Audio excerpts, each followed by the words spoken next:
Bonjour, bienvenue sur la construction du réseau de Wessenheim et de l'extension 2020.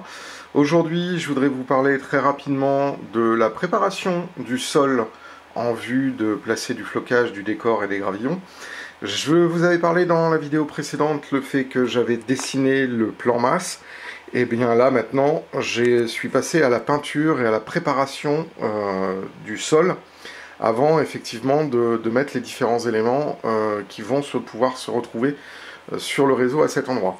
Donc là, rien de très compliqué. J'ai commencé à appliquer une teinte assez claire à l'endroit où on aura les allées, parce qu'il va y avoir un gravillon un peu rosé dessus, donc j'ai besoin quand même de garder une teinte assez douce.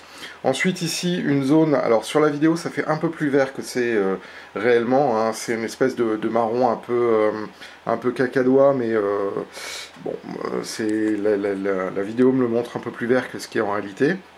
Ensuite, là ici, comme on va avoir le parc charbon, on a une zone très sombre, avec une zone qui s'éclaire ici un peu à l'endroit où il va y avoir le parc à sable, et puis un travail de teinte qui me permet de pouvoir ensuite après avoir un bon dégradé vers la plaque tournante et vers les endroits qui seront les plus sombres.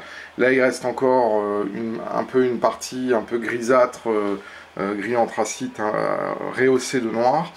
Et donc là en fait, pour pouvoir réaliser ça, c'est assez simple. Je commence par des couleurs de base. Là en l'occurrence, par exemple là c'est un gris de cette référence là de chez Amsterdam. Je ne sais pas si on la voit bien, donc c'est le 710 que je trouve assez sympathique. Ensuite l'allée, j'ai utilisé la référence 718 et puis j'ai agrémenté en fonction des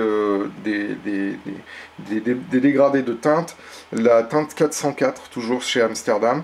Ce sont des peintures acryliques qui conviennent bien, et puis j'ai fait aussi quelques rehausses en terre de sienne, toujours chez Amsterdam, donc c'est le numéro 234. Donc en fait, le but de ça, c'est vraiment de préparer la mise en place du flocage et des différents éléments, et donc d'avoir une bonne teinte qui va venir soutenir le flocage. Voilà, donc ça c'est le petit travail de ce matin. Il va y avoir encore évidemment sur toute cette partie-là l'application de la même technique ici, c'est-à-dire un plâtre qui a ensuite après été coloré avec une terre à décor marron, ce qui m'évite de devoir peindre le styrodure et qui lui donne une rigidité un peu plus grande. Il faut faire cependant très attention quand on utilise du plâtre plus une teinture sur du styrodure, c'est qu'il faut avoir une bonne fluidité du plâtre pour l'appliquer au pinceau, mais surtout il faut avoir assez de plâtre, sinon on va avoir des phénomènes d'écaillage comme on peut voir ici, parce que effectivement